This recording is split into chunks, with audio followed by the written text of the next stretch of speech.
တို့ရိုင်ထဲမှာလဲနေတဲ့ဖခင်ဖြစ်သူကသူမအမေတုန်းကလိုပဲကဲတင်ပေးပါအောင်လို့တောင်းဆိုလာတော့အဖေအသက်ပြန်ရှင်လာတာကသူမချထားတဲ့အစီအစဉ်ထဲမှာမပါရမှုမျက်လုံးပြန်မပွင့်လာရင်ပိုကောင်းမှာဖြစ်ပြီးသူမဒီလိုဘွားရောက်ရတာအဖေကြောင့်လို့နာကြီးစွာပြောလာပါတယ်သူ့ရဲ့ငယ်ဘွားကအပြည့်အကျွေးတွေကိုတေးချင်းနဲ့ပဲပြန်ဆက်လိုက်တယ်လို့သဘောထားရန်အာချင်းကပြောနေတော့စကားပြန်ဟဖို့ကြိုးစားနေတဲ့ဆန်းကူကငြိမ်သက်သွားခဲ့ပြီးမို့မျက်လုံးတွေကိုဆွဲမိတ်ပေးရင်ကောင်းကောင်းသွားဖို့မာလိုက်ခါခေါင်းစုပ်ကိုဆွဲယူပြီးရေချိုးခန်းထဲထွက်လာလိုက်ပါတယ်သူမပေးခဲ့တဲ့အဲ့ဒီအုတ်ထုပ်ကိုတစားတီဖြစ်အောင်ကိုက်ဖြတ်လိုက်ပြီးအိမ်သားထဲကိုထက်ကရေဆွဲချလိုက်ပြီးနောက်မိုးလင်းမှရောက်လာတဲ့နယ်မြေခံရဲတွေကအခင်းဖြစ်ရာနေရာမှာစုံစမ်းစစ်ဆေးမှုတွေပြုလုပ်နေပါတယ်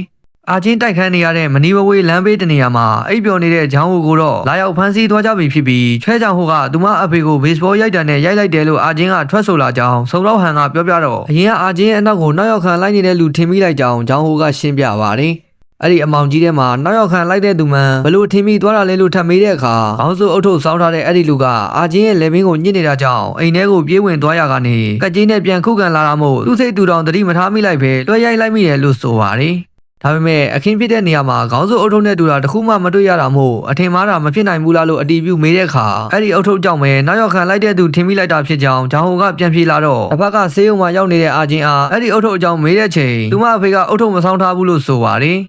်ကိုရိုက်လိုက်တဲ့သူကသူ့ရဲ့စီးကြနေရာကိုမြင်ရသားနဲ့ဘာလို့ထွက်ပြေးသွားတာလဲလို့စုံတော့ဟန်ကထပ်မေးတဲ့အခါကက်ကြီးနဲ့ပြန်ခုခံလာတဲ့ဆန်းကူကိုအသေးစိတ်လွတ်ပြီးရိုက်တံနဲ့လွှဲရိုက်မိလိုက်တဲ့ဂျောင်ဟိုကဦးကောင်းကနေတွေးတဲ့အများကြီးစီးကြနေရာကိုမြင်လိုက်တော့ဘာလို့ဘာကရမှန်းမသိဖြစ်သွားပါတယ်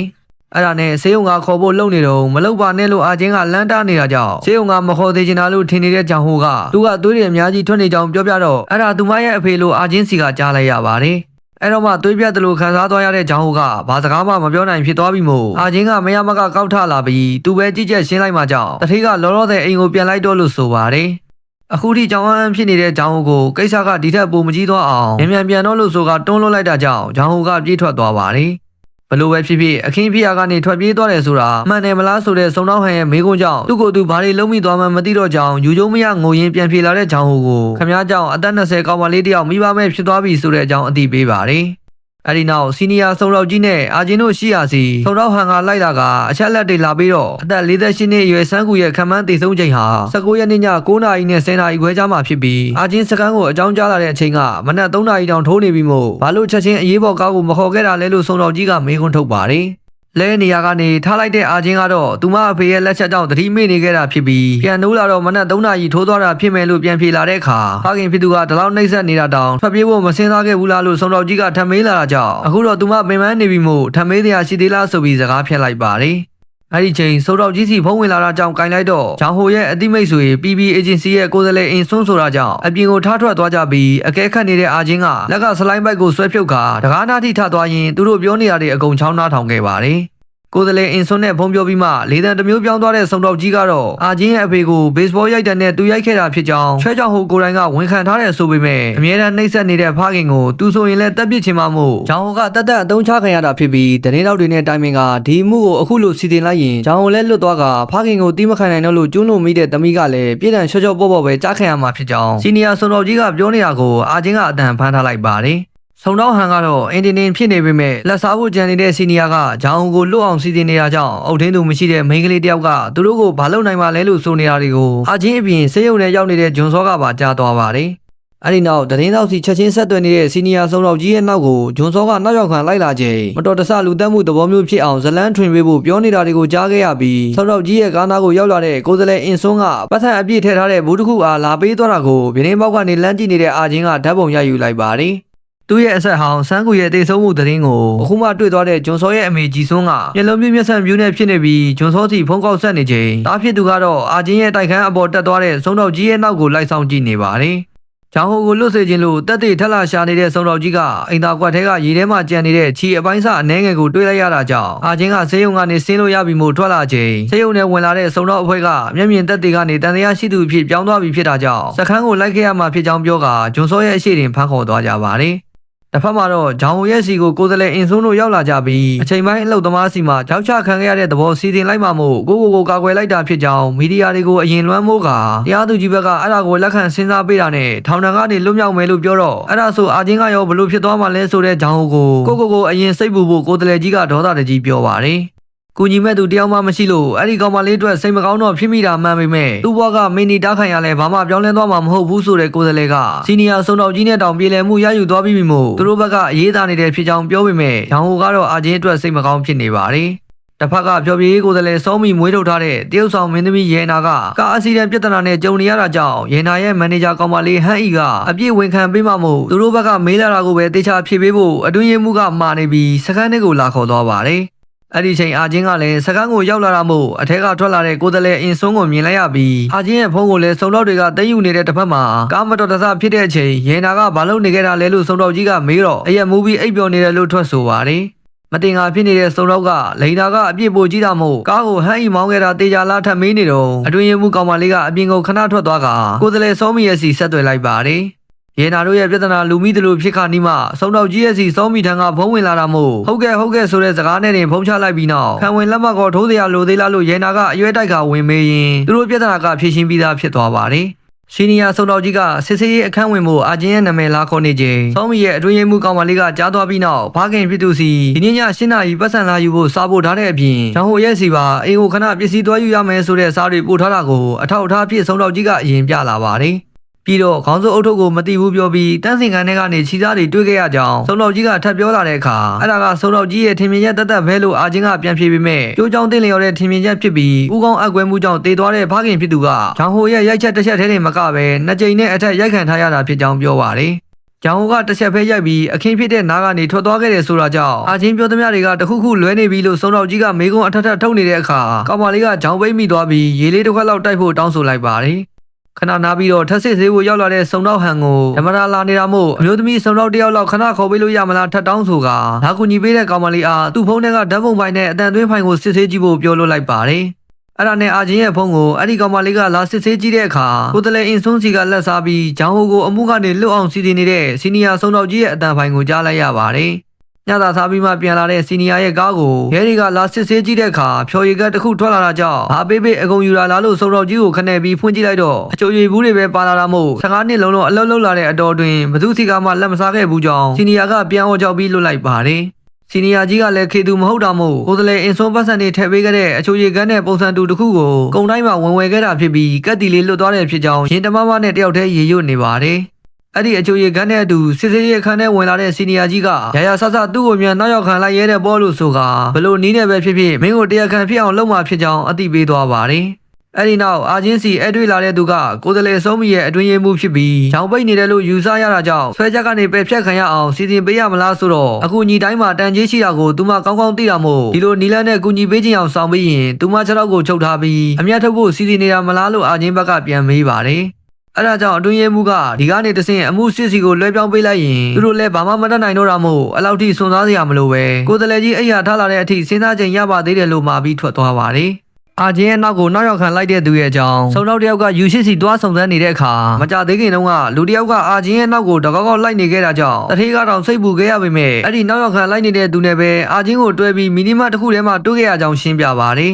်အမှုမဖြစ်ခင်2ရက်လောက်တုန်းကစန်းကူရဲ့အနောက်ကိုနောက်ရောက်ခံလိုက်နေတဲ့ဂျွန်စောဆိုတဲ့ကောင်လေးကအာချင်းရဲ့အဖေကိုတတ်ဖို့အထိလှုပ်ခဲ့တာကြောင့်အာချင်းကိုယ်တိုင်ကပဲစကမ်းမှာတိုင်ကြားခဲ့တာဖြစ်ပြီးသူသာသူ့အဖေကိုတတ်ချင်တာမှန်ရင်ဂျွန်စောကိုလွတ်ပေးထားလိုက်ရင်ရတာပဲလို့စီနီယာကြီးကိုရှင်းပြနေတဲ့စုံတော့ဟန်ကယူရှိစီကကြားခဲ့ရတာကလည်းအာချင်းနဲ့နောက်ရောက်ခံလိုက်တဲ့သူတို့မီနီမတ်တစ်ခုထဲမှာပူပူကက်ကက်သွားလာနေကြတာဖြစ်ပေမဲ့လုံးဝကြောက်နေတာမျိုးတွေမတွေ့ခဲ့ရဘူးဆိုတာကြောင့်အဲ့ဒီမီနီမတ်စီစုံတော့တွေလွတ်လိုက်ပါတယ်ခေါင်းစွန်းတဲ့လူကို CCTV ကနေတဆင့်ရုပ်သေးချာမြင်ရဖို့ကြိုးစားခဲ့ပေမဲ့ဘယ်ဘက်ကနေကြည့်ကင်မရာတွေကိုကွယ်ထားတာမို့ဒီလိုလူပုံစံကိုတွေ့ရင်သူတို့စီအကြောင်းကြားပေးဖို့ပဲမှာထားခဲ့လိုက်ရပါတယ်။အာချင်းအချုပ်ခန်းထဲမှာရှိနေချိန်ရဲစခန်းထိစိုက်တိုက်မြတ်ရောက်လာတဲ့ဂျွန်စောကိုအာချင်းနဲ့ဆက်ဆံရေးအရင်မေးတော့အရင်ကမောင်နှမတွေဖြစ်ခဲ့ကြပေမဲ့အခုတော့သသိန်းနေဖြစ်သွားပြီလို့ပြန်ဖြေပြီးသူ့ဘက်ကပဲအာချင်းရဲ့နောက်ကိုအမြဲနောက်ရောက်ခံလိုက်နေတာဖြစ်ကြောင်းပြောပါတယ်။ပြီးတော့အာချင်းရဲ့အဖေထောင်ကျအောင်သူငယ်ငယ်တုန်းကရဲတိုင်ခဲ့ဘူးတာကြောင့်အဲ့ဒီလူကသူ့ဘောမကျေနပ်နေတာဖြစ်ပြီးအာချင်းကိုလည်းအမြဲလာနှိမ့်ဆက်ခါပတ်စံတောင်းလေးရှိကြောင်းရှင်းပြနေချိန်ပြီးခဲ့တဲ့ရက်ပိုင်းကအချုပ်ခန်းထဲကထွက်ပြီးချင်းဘဲသွားခဲ့တာလဲလို့စီနီယာကြီးကဝင်မေးတဲ့အခါဆန်းကူတဲတဲ့မော်ဒယ်ကိုတန်ရာတန်ကြီးပြန်ယူဖို့လိုက်သွားခဲ့ကြောင်းထွက်ဆိုပါ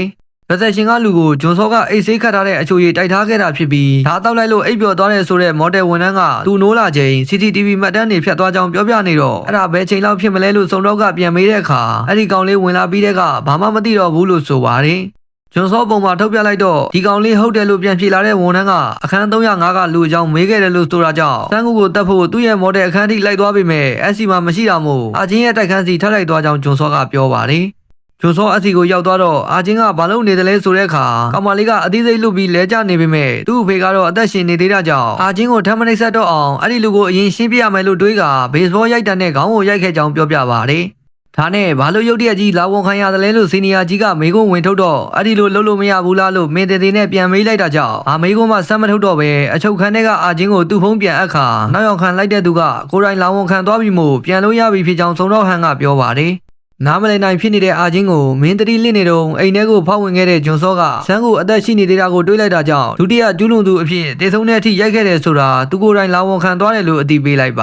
တယ်တကယ်တော့အခင်းဖြစ်တဲ့နေရာစီဂျွန်စောရောက်မလာခင်တန်းစင်ကန်ထဲမှာခေါင်းစိုးအုပ်ထုပ်ကိုလက်စားဖြောက်ပြီးထိုင်နေတဲ့အာချင်းကမျက်စိထဲသူ့အဖေပုံရိပ်တွေကလာလာ၆လက်နေတာမို့သူသာအသက်ပြန်ရှင်ခဲ့ရင်ဆိုတဲ့အတွေးဝင်ကဖခင်ကိုကြောက်အားလန့်အားနဲ့တစ်ချက်သွားရိုက်ပစ်လိုက်ပါတယ်အဲ့ဒီနောက်မှာဂျွန်စောကရောက်လာတာဖြစ်ပြီးသူ့ရိုက်ထဲကစန်းကူနဲ့အသီးစိတ်လွတ်နေတဲ့အာချင်းကိုမြင်လိုက်ပြီးနောက်သူပါကြောင်တောင်နေဖြစ်သွားတာမို့ကိုအသီးစိတ်ကအောင်လုပ်ရင်သူ့အတွက်ဘယ်လောက်ထိလှုပ်ပေးနိုင်လဲဆိုတဲ့အာချင်းရဲ့စကားတွေကိုပြန်ကြားအောင်လာပါတယ်အဲ့ဒီအချိန်ရေဆွဲကြတာတောင်မကြသေးတဲ့ခေါင်းစိုးအုပ်ထုပ်အစတွေကြောင့်ရေပွက်တန်တစ်ခုကြားလိုက်တဲ့ဂျွန်စောကအိမ်သားတွေကအဲ့ဒီအစတွေကိုဆယ်ယူကြည့်ချိန်အရင်ကနောက်ရောက်ခံလိုက်တဲ့ဘဲစီကအာချင်းဆွဲချွတ်ယူလိုက်တာကိုပြန်မှတ်မိလာပါတယ်အဲ့ဒါနဲ့မကြသေးတဲ့ခေါင်းစိုးအပိုင်းစားတွေကိုဆယ်ယူကအဲ့တစ်ခုနဲ့ပေါင်းထည့်လိုက်ပြီးတန်းစင်ကန်းထဲမှာပွားနေတဲ့အာချင်းရဲ့သွေးသားတွေကိုလည်းပြောင်းအောင်ရှင်းပေးပါတယ်ကောင်မလေးရဲ့လက်ထဲကရိုက်တံကိုရောဆွဲယူလိုက်ပြီးအဝတ်နဲ့တေချာပြောင်းအောင်တုတ်ခါသူ့သက်ထားတဲ့ပုံစံဖြစ်အောင်စန်းကူရဲ့ခေါင်းကိုတစ်ချက်ထပ်ထွေပြန်ပါတယ်ပြီးတော့မှစန်းကူရဲ့အိတ်ထဲကထွက်လာတဲ့မော်ဒယ်အခန်းတော့ကိုတွေးခဲ့ရတာဖြစ်ပြီးအဲ့ဒီကိုရောက်သွားကသူ့ကိုယ်သူတရားခံဖြစ်အောင်အရွေ့အစီအစဉ်ဆွဲခဲ့တာဖြစ်ပါတယ်ဒါပေမဲ့နောက်မနေ့ကျမော်ဒယ်ဝန်ထမ်းစီကနေစုံတော့ကြီးစီဖုံးဝင်လာကချိုးစောပေးခဲ့တဲ့အချိုရည်တောက်ပြီးအိပ်ပျော်သွားချိန်ဘေးနာကနာယီကိုတိုက်ချထားမိလိုက်တာကြောင့်တနာယီမိနစ်20မှာနာယီရက်နေကြောင်းသတင်းပေးလိုက်တဲ့အခါဘာကြောင့်လိန်ပြောခဲ့တာလဲလို့ဂျွန်စောစီမေးခွန်းသွားထုတ်ပါတယ်မော်ဒယ်ကိုလာပြီးမှစန်းကူကိုမတွေးလို့အာချင်းရဲ့တိုက်ခန်းလိုက်သွားတာလို့ထွက်ဆိုခဲ့ပေမဲ့တကယ်တမ်းအချိန်ကိုက်ကြည့်လိုက်တော့အာချင်းတိုက်ခန်းရောက်ပြီးမှမော်ဒယ်စီသွားတာဖြစ်နေတာမို့စုံတော့ဟန်ကမေးခွန်းထုတ်နေတဲ့အခါအချင်းနဲ့အချက်ထဲရောက်သွားတဲ့ဂျွန်စောကအသီးစိတ်လွတ်သွားပြီးအာချင်းမှာဘာအမားမှမရှိဘူးလို့အထက်ထက်ပြောနေတာမို့ဘေးလူတွေပါလာဆွဲထုတ်သွားရပါတယ်ဒီအမှုကိုဂျောင်ဟိုရဲ့ရိုက်နှက်တပ်ဖြတ်မှုအဖြစ်ပိတ်သိမ်းပြီးအမှုစီယုံစီလွှဲပေးရတော့မယ်လို့စုံတော့တယောက်ကလာပြောနေတာမို့စုံတော့ဟန်ကဘာကြောင့်လဲမေးခွန်းပြန်ထုတ်နေပေမဲ့အတွင်းရေးမှုကောင်မလေးနဲ့အတူရှိနေပြီဖြစ်တဲ့အာချင်းကကိုယ်စလဲစောမီနဲ့နေ့တသာစားဖို့ထွက်လာပါတယ်ငါတို့ခြေချနေတဲ့ဒီကဘာမြေကြီးပေါ်မှာအာဏာမရှိတဲ့သူကမတရားအနိုင်ကျင့်ခံရတာအပါအဝင်မိမိပိုင်ဆိုင်မှုကိုကာကွယ်ဖို့တောင်မလွယ်ကူကြောင်းစောမီကပြောပြနေပြီးတာဝန်ကျစုံတော့ကြီးကလက်စားကအမှုကိုအလင်းစလိုအဆုံးသတ်ဖို့ကြိုးစားခဲ့တာမို့ထင်ထားတာထက်လွယ်လွယ်ကူကူဖြေရှင်းလို့ရသွားတယ်လို့ဆိုပါတယ်ဒီလိုဖြည့်ရှင်းလို့ရတာကအာနာရှိနေလို့ဖြစ်ကြောင်းနဲ့အဲ့ဒီအာနာကိုအာချင်းလဲပိုင်ဆိုင်နိုင်တာမို့သူအစွမ်းကုန်ကူညီပေးမယ်လို့ပြောရင်ဂျွန်စောလဲရက်ပိုင်းအတွင်းပြန်လွတ်လာလိမ့်မယ်လို့အသိပေးပါတယ်ကိုယ်စလဲကြီးစီမှာတင်နေတဲ့အကျွေးကိုဘလို့ပြန်ဆက်ရမလဲဆိုတာသာပြောဖို့မေးခွန်းထုတ်လာတဲ့အာချင်းကိုဂျွန်စောနဲ့လုံးဝထွက်မတွေ့ရတော့ဘူးလို့ဆိုတာကြောင့်အကြောင်းရင်းကိုပြန်မေးတဲ့အခါမကြခင်အာချင်းကိုအရန်နာမည်ကြီးအောင်သူကလှုပ်ပေးမဲ့အပြင်အာချင်းဝတ်တဲ့အဝတ်အစားကနေစလို့အပြုအမူတွေနဲ့အမတ်မထင်ပြောလိုက်တဲ့စကားတွေအစုံသူကအားလုံးကိုစီတင်ပေးမှလို့ဆိုပါတယ်အဲ့ဒီလိုနာမည်ကြီးသွားတဲ့အချိန်ကျရင်အာချင်းအခုရင်ဆိုင်ခဲ့ရတဲ့အမှုကိုလည်းပြန်တူးဆွားဖို့ကြိုးစားကြမှာဖြစ်ပြီးဂျွန်စောနဲ့ထပ်တွေ့ပြန်ရင်လည်းငယ်ဘွားကအတိတ်တွေပြန်ပေါ်လာနိုင်တာမို့အဲ့ဒီလိုမဖြစ်အောင်တားဆီးပေးတာဖြစ်ကြောင်းစောမီကပြောတော့ကိုယ်စလဲကြီးမပြောရင်သွားမတွေ့တော့ပဲနေမလို့ဖြစ်ကြောင်းအရွက်တိုက်ပြီးတုံ့ပြန်ပါတယ်သူတို့လည်းဘာမှလုပ်လို့မရတော့တာမို့အာချင်းရဲ့အမှုဖိုင်တွဲကိုစုံတော့ဟန်ကလာသိမ်းသွားပေမဲ့တယောက်ကပြန်လာယူသွားပြီးအဲ့ဒီဖိုင်တွဲကစောမီရဲ့စီရောက်သွားပါတယ်ဂျွန်စောအချုပ်ထဲကပြန်လွတ်လာချိန်အာချင်းကတိုက်ခန်းမှာလာကြိုစောင့်နေတာကြောင့်အနားကပ်သွားလိုက်ပြီးအဲ့ဒီနီလန်ကလွဲရင်မရှိတော့ဘူးလားဆိုတဲ့ဂျွန်စောအားဒီလိုလုံးမဆိုတာကိုနင်သိရင်ခွင့်မပြုမှကြောင့်ဘေးမှာနေခိုင်းခဲ့တာဖြစ်ကြောင်းအာချင်းကပြန်ဖြေတဲ့အခါအဲ့ဒါကြောင့်ဟိုလူကိုအသုံးချခဲ့တာလားလို့ထပ်မေးပါတယ်အဲ့ဒီလိုလုပ်ဖို့သူ့ဘက်ကမခိုင်းခဲ့တာကြောင့်အလုံးကသူ့ကိုယ်တိုင်ရွေးချယ်ခဲ့တာဆိုတဲ့အာချင်းကိုမင်းကရွေးချယ်စရာမရှိအောင်ဖန်တီးခဲ့တာဖြစ်ပြီးဂျောင်ဟိုကသူ့အသက်နဲ့ရင်းပြီးတောင်မင်းကိုကူညီပေးခဲ့တဲ့သူဖြစ်တယ်လို့ထောက်ပြပေမဲ့နင်ကအဲ့ဒီလူကိုတနာရင်တောင်သူကတော့သူ့ကိုယ်သူပဲတနာတယ်လို့ဆိုပါတယ်သူများတွေလိုတာမန်ဘွားနဲ့ကြီးပြင်းခဲ့ရတာမဟုတ်ပဲငငယ်လေးတက်ကဘယ်ချိန်ရိုက်ခံရမလဲဘယ်ချိန်မောင်းထုတ်ခံရမလဲဆိုတာကိုတွေးရင်နေ့ရက်တိုင်းကိုဖြတ်တန်းခဲ့ရတဲ့သူမို့တခြားသူရဲ့နာကျင်မှုကိုပါထဲမတွေးပေးနိုင်ကြောင်းထပ်ပြောလာတာကြောင့်ပြန်ချော့လာတဲ့ဂျွန်စောကအာချင်းအပေါ်ကျူးလွန်ခဲ့တဲ့သူ့အမေရဲ့အပြစ်တွေကိုဘေးနားမှာတစ်သလုံးနေပြီးသူကပြန်ပေးဆက်သွားမှဖြစ်ကြောင်းအသိပေးတဲ့အခါနေအမေကိုယ်တိုင်ပေးဆက်ရမယ်ဆိုတာကြောင့်အဲ့ဒီလိုမလုပ်ဖို့အထက်ထက်တောင်းပန်ပါတယ်ဒီလိုတွေဆက်လုပ်နေရင်ပြည်တံပြန်ခံရလိမ့်မယ်လို့သတိပေးလာတဲ့ဂျွန်စောကိုနှင်းလုံနေရင်သူလိုချင်တာတွေတခုမှရမှာမဟုတ်လို့ဝင်မနောက်ရှက်ဖို့မှရင်အာချင်းကထသွားဖို့လုပ်ပါတယ် အခြားသူတွေကိုနာကျင်အောင်လုပ်ခဲ့သလောက်နင်းလဲကန်ဆိုးမိုးမောင်ကြားတဲ့နေ့ကိုရောက်လာနိုင်ကြောင်းပြောလာတဲ့ဂျွန်စောကနောက်ကနေလာပွေဖက်ခါနင့်ကိုဘယ်လိုမှထားမသွားနိုင်တာမို့အဲ့ဒီလိုပြည်တံနေရှိလာရင်တောင်အတူတူရင်ဆိုင်မယ်လို့ဆိုပါတယ်အာချင်းကတော့နင်ကလို့မခံစားခဲ့ရဘူးလို့ပြောရင်နင်ရဲ့အဲ့ဒီဖြူစင်တဲ့စိတ်ထားကသူ့ရဲ့ခြေထောက်ကိုတန်ကြိုးနဲ့ခတ်ခံထားရတယ်လို့ပဲဆိုတော့နားမလည်ဖြစ်နေတဲ့ဂျွန်စောကိုနောက်ထပ်မတွေ့တော့ဘူးလို့ပြောကသူ့ကိုဘယ်သူမှမစင်မချင်းမဆက်ဆံရဲလောက်တဲ့အမြင့်ဆုံးထိတက်သွားမယ်ဖြစ်ကြောင်းထပ်ပြောပါတယ်အဲ့ဒီအမြင့်ဆုံးဆိုတာကအထီးကျန်ဆုံးနဲ့ကံအဆိုးဆုံးဖြစ်နေရင်ရောဆိုတဲ့အခါမွေးလာတဲ့ကတခါမှပျော်ရွှင်မှုခဲ့တာမဟုတ်လို့အဆင်ပြေတယ်လို့ပဲပြောရင်မျက်ရည်တွေနဲ့ဂျွန်စောကိုကြောခိုင်းကထွက်သွားပြီးမို့ဒီကောင်မလေးကပျော်ရွှင်ရတဲ့အခိုက်အတန့်ကိုရောက်လာမယ်ဆိုရင်တောင်အခြားသူရဲ့နာကျင်မှုနဲ့ဖန်တီးရတဲ့ပျော်ရွှင်မှုပဲဖြစ်နေမှာဖြစ်ပြီးဘုရားသခင်သာရှိရင်မိကွန်းတစ်ခုထုတ်ချင်တာကဘလောက်ဆိုးရတဲ့မိန်းကလေးကိုသူဘာလို့ချစ်မိနေတာများလဲလို့ဆိုကစိတ်ထဲတင်ရေရွတ်နေမိလိုက်ပါတယ်ကိုယ်စလဲစောမီရဲ့ကိုညီပံမိုးမှုတွေကြောင့်တတိဆတရုပ်ဆောင်ဘဲရခြင်းရဲ့သတင်းတွေဟာတစ်မျိုးလုံးကိုလွှမ်းမိုးထားနိုင်ပြီဖြစ်ပြီးအမျိုးသမီးဇက်ဆောင်စုအထိပါစုခိုးနိုင်ခဲ့ပြီဖြစ်လို့သူ့ရဲ့တရုပ်ဆောင်ချက်တွေကို TV မှာထုတ်လွှင့်နေတော့အောင်းထဲမှာရှိနေတဲ့ဂျောင်းဟိုတယောက်သူ့ကိုနင်းချပြီးအမြင့်ဆုံးကိုတက်သွားပြီဖြစ်တဲ့အာချင်းကိုနာကြည့်မှုအပြည့်နဲ့တစ်ချက်လမ်းကြည့်လိုက်ပါတယ်